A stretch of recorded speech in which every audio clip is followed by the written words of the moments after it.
People send me clips. People send me clips of some of these YouTubian opportunists, so-called life coaches, and I'm seeing some of them quote me verbatim without giving credit to their source. Umar Johnson, the man who calls you queen, mother, goddess, and all this other kind of stuff. And again, for those who are keeping score, this is another woman who comes on and says, talk to us more like Umar. Giving credit to their source. And some of them claim to not even like me. So why are you quoting my material and not referencing me? You obviously watch me. The Prince of Pan-African, Big Papa's in the house. Run my donations. I mean, shout out to Umar. I ain't got no problem with the dude, but I think it's funny y'all keep coming over here asking everybody to talk like Umar. Queen Mother Garland, Cocoa Butter and sea moss gold and shit. Watch me. You obviously watch me because too much of my material is coming out of your mouth. Everybody to talk like Umar. Queen Mother Garland, Cocoa Butter and sea moss gold and shit. It's a whole group. There's at least 12. I think I've counted 12 different YouTubian beta male wannabe life coaches that are out there. Because that's what men have to deal with by default, baby girl, at all times. The man has to deal with that at all times. He has to.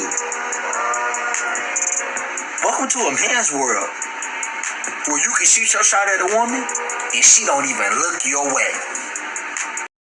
Black women in particular say about black men. It's a stereotype. But it's based on something.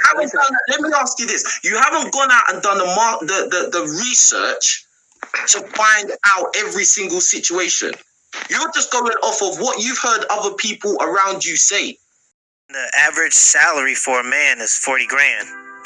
But when you hear women usually express what they want in terms of a long-term relationship and how much they want their partner to make, the goal is 100,000 or above. It's usually 6 figures. Is that realistic? Probably not. Is that still something that people want?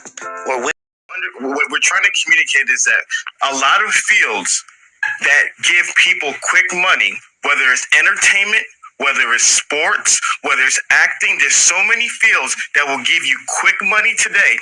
And when you get that money, you think you've made it. Look at all that are out there slandering black women, attacking black women, degrading black women. I count about a dozen. I'm going to call them the dirty dozen of division. The triple D, the dirty dozen of division. I completely and utterly respect it. When I started to fall for women and put them first, I would notice their attraction would drop. But when I was putting, my purpose and my grind first, they would be more attractive. And it's so funny because, two things. The first thing is the whole generation of men, the reason why they love your content is that they were taught the Disney fairy tale. They were taught, to be, Steve and keep on begging Laura and eventually... It's me. Definitely, just because of that, it's not. They just went right over their head. Everyone, and that's the point. Everyone thinks. Samuel said, "That's shallow." Can I get a sound effect?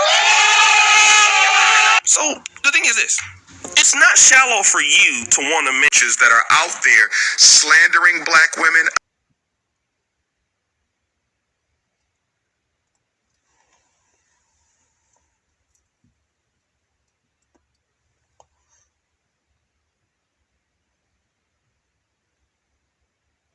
Attacking black women. Your ghetto ass and his gay ass talking to me like I'm dumb. Bitch, I didn't order fries. I ordered ice cream, dumbass. How am I waiting on fries to get done and I didn't order them?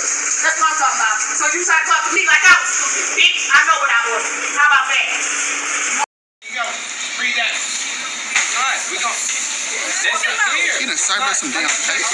And then this baby, wow. Get your baby. Get your baby. No, she said it was my baby. We ain't doing that. Get your baby. She said it ain't mine. Degrading black women. I count about a dozen. I'm going to call them the dirty dozen of division.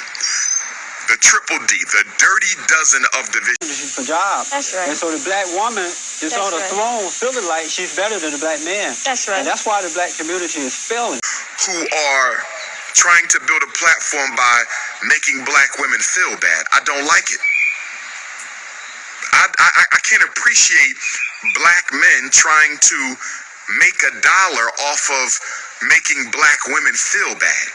And unfortunately, our black women, some of them are so thirsty for validation that they're participating in the attacks and slander against the black female community, and that's not acceptable. That's not acceptable. Black woman's disrespect and rebellion against the leadership and the authority of the black man is a direct cause of the breakdown in our black family structure. Now, of course, there are many black people who consider those fighting words because as black women, we have never been subject to the kind of examination that our men have been subject to. My question is, why is it that black women feel the need to hop on all of these overly sexual challenges? Why are we so quick to put ourselves out there as sluts and whores? What is it about being looked at in that way that makes us short or put yourself at a disadvantage because you're not navigating the dating marketplace with a mind that is conducive for getting the kind of results that you want? And that's what I found interesting about Kevin Samuels' platform. So although what he has to say might not be the easiest for a lot of people to hear, but I did believe, and I do believe, that there's a lot of truth and there's a lot of validity to the things he is. Hey everybody, this is Rada at Rada Tells the Truth, Rada Tells the Truth 2.0, and now Rada Submissive Wife Happy Life, third channel.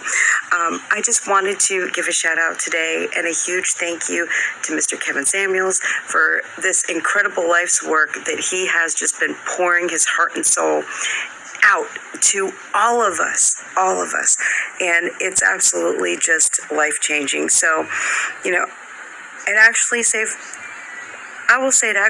my marriage because you watched her mannerisms, you would have been able to tell a lot about her. Now, this has nothing to do with what he said. It is on her. And for me to be a woman who is about women empowerment and women supporting women, my job is not to console her and put out messages, Queen, you're beautiful, you should, don't listen to him, don't anybody tear you down. No.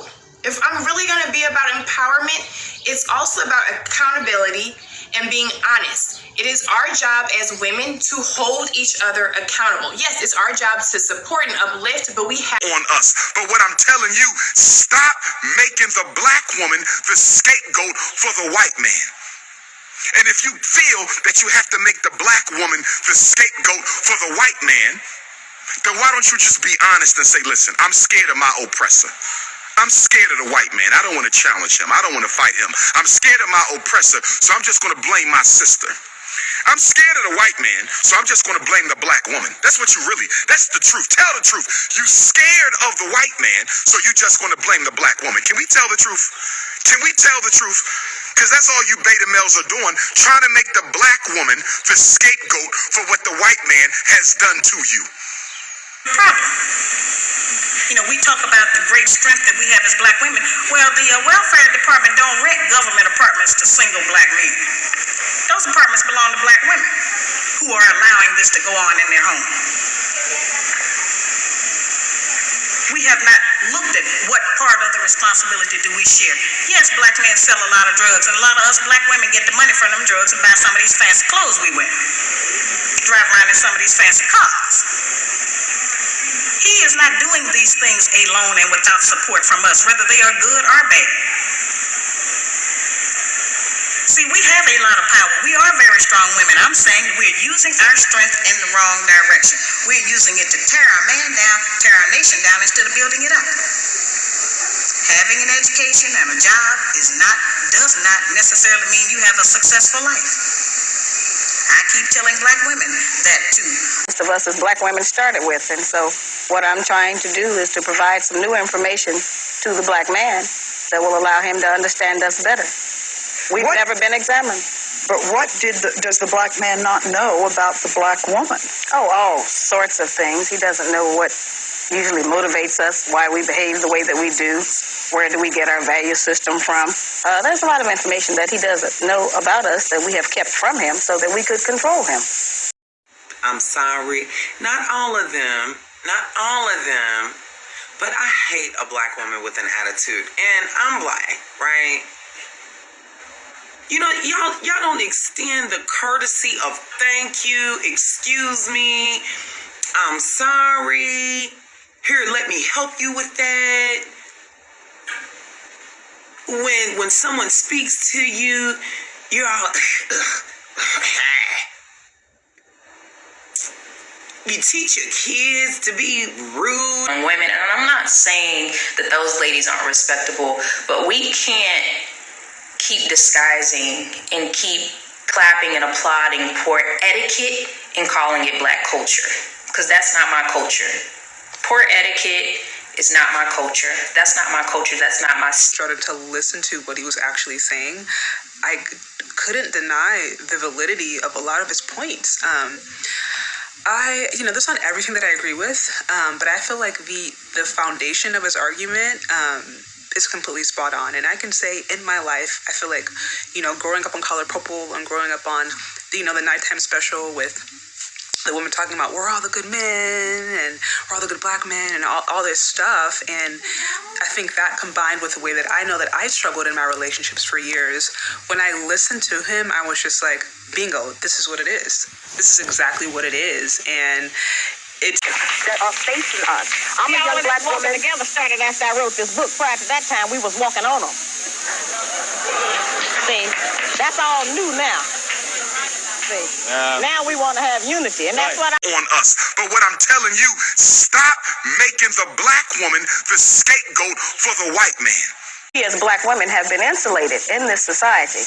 No one would ever dare attack or insult or even examine a black woman. We have been above reproach because we were given some information about 30, 35 years ago that was actually, I think, designed to be a compliment. But what it eventually did was to separate us from our man. And that information was that we were the backbone of the black nation.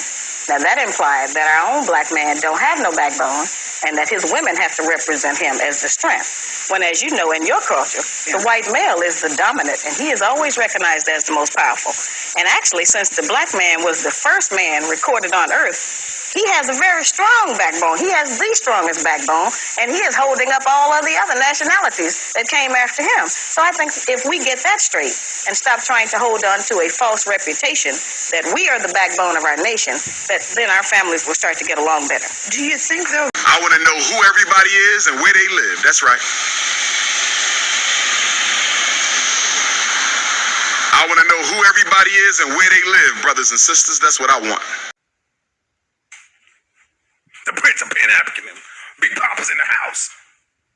Run my donations.